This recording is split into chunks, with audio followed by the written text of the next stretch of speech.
Lundi 27 février. Aujourd'hui, je ne vais pas faire avancer la cause du féminisme. Lui, il cause, elle travaille. Mais ce n'est pas toujours comme ça quand même. Voilà. Hier, on évoquait la difficulté que représente la couverture du sol en termes de réchauffement.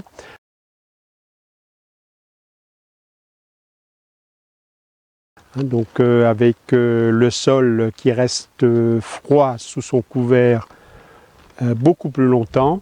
Et donc une des mesures qui permet de contrecarrer ce retard, c'est de préparer les plants en pot, de les élever entre guillemets dans les châssis et ensuite, une fois que le sol s'est réchauffé, de les transplanter directement en parcelle à travers le foin. Donc, mis à part quelques plantes qui n'aiment pas ce régime, c'est ainsi que je procède depuis l'an dernier, depuis que j'ai construit et mis en place ces châssis. Alors ça se passe comment? Ça se passe de la façon que vous voyez ici, des pots, là il s'agit de pots relativement grands que nous utilisons pour les tomates. Pour d'autres plantes, on utilise des godets beaucoup plus petits, notamment pour tout ce qui est chou par exemple.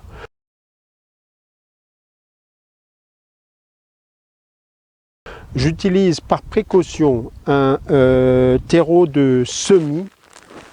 C'est marqué dessus. J'attire votre attention sur le fait que certains terreaux bas de gamme vendus sans autre précision que terreau universel ou quelque chose du genre peuvent être des déchets de plateformes de compostage pas assez mûrs.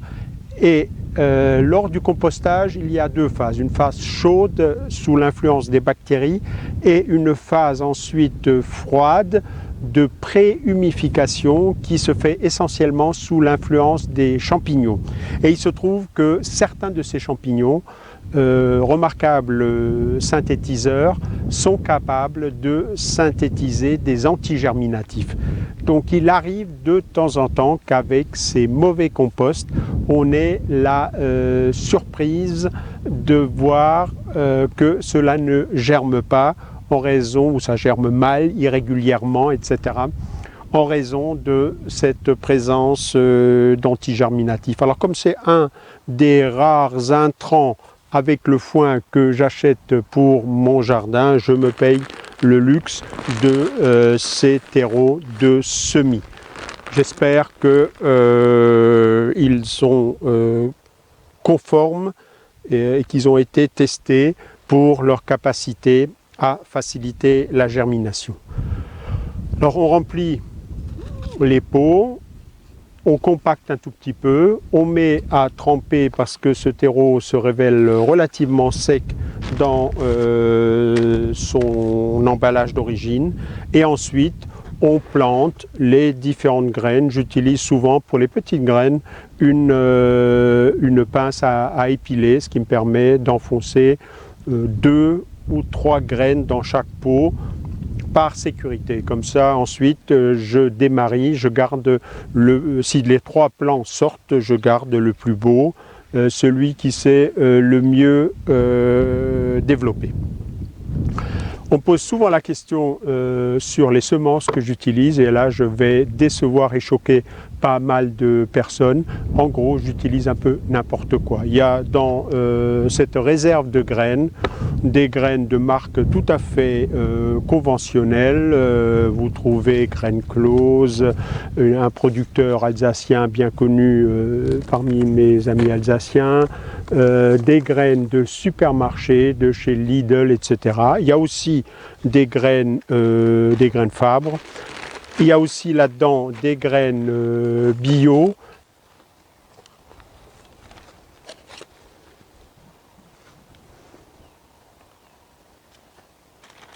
Et de plus en plus dans ces petits pots ici, des graines que je produis moi-même. Mais je ne suis pas toujours assez organisé, donc c'est pas toujours bien étiqueté, bien conservé. mais la tendance est quand même à produire mes graines moi-même, ne serait-ce que pour une raison de coût. Deuxième chose qui me motive aussi, c'est que quand on achète un sachet de graines, en règle générale, on en utilise quelques-unes. Hein, aussi, bon, la mâche, on en utilise pas mal, mais si vous achetez un sachet de graines de tomates, vous aurez vite fait d'avoir fait 10 pots et il vous restera encore le 3/4 des semences dans des sachets ouverts et qui très souvent finissent par être périmés. Donc autant produire ces graines, mais il faut référencer proprement. Ultime point d'information, il faut étiqueter parce que même quand on connaît assez bien les plantes, on peut reconnaître les plantules, mais on confond les variétés, etc. Donc j'utilise ce genre d'étiquettes qui se vendent par 1000 dans certaines jardineries.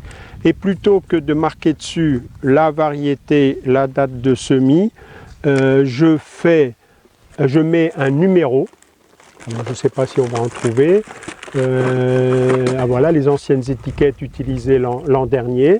Donc je mets un numéro et ensuite sur mon ordinateur je fais un tableau Excel avec le numéro, le nom de la variété et je note quelques caractères tels que la date de levée, etc. Cette astuce permet de réutiliser l'année d'après la même étiquette. Donc ce 607 était peut-être l'an dernier, je dis n'importe quoi, du céleri. Ben, cette année, il sera peut-être tomate. Il n'y a que le tableau qui change. Et comme ça, je peux réutiliser ça pendant des années et des années. Il suffit d'utiliser un feutre indélébile.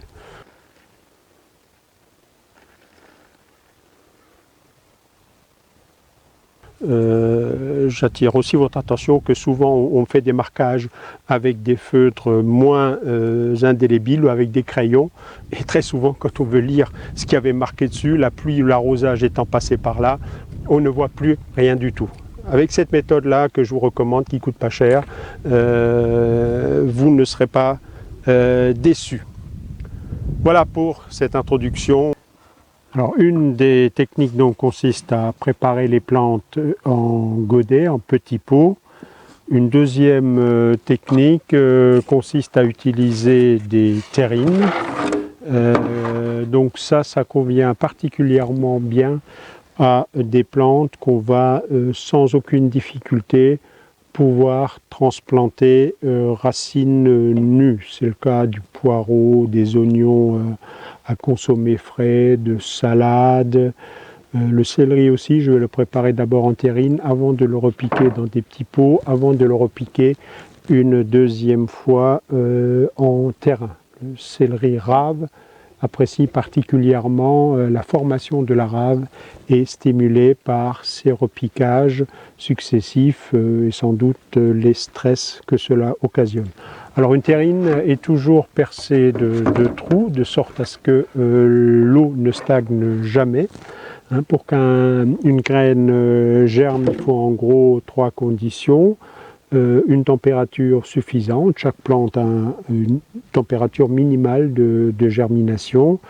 Donc en général, à partir de 18 degrés, température du sol, tout se passe bien pour la plupart des plantes, mais certaines peuvent germer dès une dizaine de degrés. C'est le cas des laitues, c'est le cas de petits pois ou des quelques plantes qu'on a mis en pleine terre très très tôt. On peut aussi utiliser ces bacs qui eux aussi ont des trous, que vous voyez ici, hein, donc toujours des trous en polystyrène. Ce sont des déchets du rayon poissonnerie d'un hypermarché. Voilà donc la deuxième technique, et j'ai oublié de les apporter. Je vais vous montrer qu'il existe en plus des godets en plastique qui nécessitent donc un démoulage au moment de la plantation, des godets en papier mâché, en fibre de coco, qui restent que l'on plante, qui sont traversés par les racines sans difficulté. ce qui au passage montre que la question de la nécessité d'un sol meuble pour que les racines puissent traverser est une légende, une des plus répandues en maraîchage. Les racines des plantes traversent des substrats relativement compacts, je ne dis pas le béton, mais presque. Alors, la première opération a consisté à mouiller ce terreau de semis qui s'est révélé beaucoup trop sec, tellement sec que par manque de mouillabilité, il ne retenait pas l'eau. Donc on l'a mouillé dans ce bac. Maintenant il a une humidité moyenne, c'est-à-dire si on le presse, il n'y a quasiment pas d'eau qui sort. Il ne faut pas mettre trop d'eau, sinon le terreau manquerait d'air pour les graines qu'on va mettre en place. Donc remplissage du pot, on tasse légèrement et l'opération suivante sera ensuite le semis. Alors suite des opérations, une fois que les pots sont remplis, légèrement tassés, pas trop, je trouve très commode pour les petites graines en tout cas, c'est-à-dire la majorité de ce qu'on va préparer en pot, qu'il s'agit ici de tomates, de céleri, de salade, de choux. Comme j'ai des gros doigts, de manipuler ça avec une pince à épiler. Ça permet à la fois de choper facilement une graine ou deux parmi tout ce qu'il y a dans un sachet ou ici dans ce tube, et puis aussi de contrôler la profondeur à laquelle on sème. Donc, dans ce petit tube, je chope une graine, je l'enfonce, et alors je vérifie qu'elle ne reste pas collée à la pince. Alors par prudence, s'agissant ici de semences qui ont déjà été stockées pendant plus d'un an, je vais en mettre 2 ou 3 et ensuite je sélectionnerai, une fois que cela aura levé, le plan qui sera le plus prometteur. Donc voilà, 3 graines là-dedans, un numéro 188. Donc il s'agit d'une cœur de bœuf yougoslave que j'ai récupéré lors d'une foire aux graines, donc chez un petit producteur alsacien. Donc 2-3 petites graines. Deuxième, j'en ai plus que 2, donc on va faire 3 pots. Hop, le 187. Oui, même chose. Et troisième. Je ferai peut-être des semis plus tard. Donc là, c'est un peu notre production primeur. Donc comme j'ai au moins une dizaine de variétés, 3 pots feront bien l'affaire. Ça fera déjà une trentaine de plants si tout se développe bien.